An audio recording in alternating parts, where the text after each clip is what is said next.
കഴിഞ്ഞ വീഡിയോയിൽ ഞാൻ പറഞ്ഞ് അവസാനിപ്പിച്ചത് നോർത്തേൺ അയർലൻഡിലെ ബെൽഫാസ്റ്റിൽ 12-ാം നൂറ്റാണ്ടിൽ പണി കഴിപ്പിച്ച കേവ് ഹില്ലിലെ ഒരു വലിയൊരു കോട്ടയെ പറ്റിയാണ്. ഈ കോട്ടയിലേക്ക് നമ്മൾ നടന്നെടുക്കുമ്പോൾ വഴിയുടെ രണ്ട് സൈഡിലും പച്ചപ്പ് നിറഞ്ഞ ഒരു വലിയൊരു പ്രദേശം നമുക്ക് കാണാൻ പറ്റും. ഈ പച്ചപ്പ് മാത്രമല്ല ഈ സ്ഥലത്തിൻ്റെ പ്രത്യേകത, ഇതിനിടയിൽ അങ്ങിങ്ങായിട്ട് പൊങ്ങി നിൽക്കുന്ന കുറേ വലിയ മരങ്ങൾ നമുക്ക് കാണാൻ പറ്റും.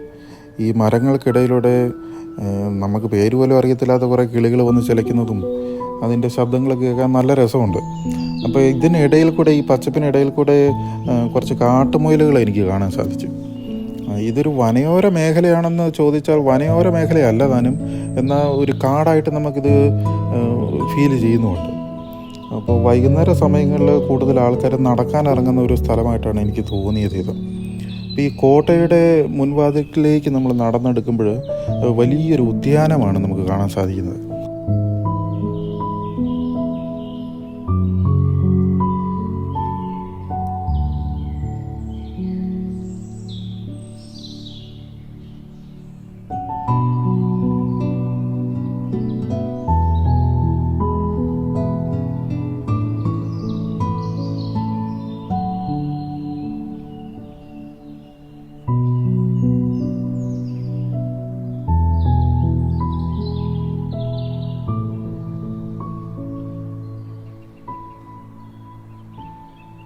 ഈ ഉദ്യാനത്തിൻ്റെ നടുക്കൂടെ ഞാനിങ്ങനെ പൂക്കളുടെ മനോഹാരിതയൊക്കെ ഇങ്ങനെ ആസ്വദിച്ച് നിൽക്കുമ്പോൾ ഈ കോട്ടയുടെ മുകൾ വശത്തേക്ക് ഞാനൊന്ന് നോക്കി.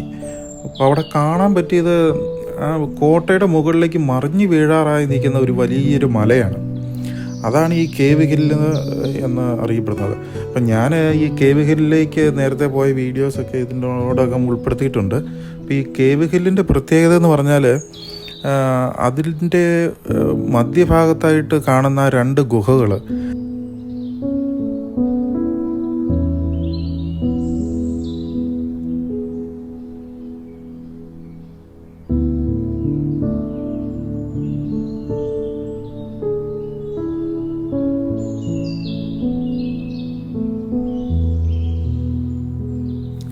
ആ ഗുഹകൾക്കൊരു ചരിത്രമുണ്ട്.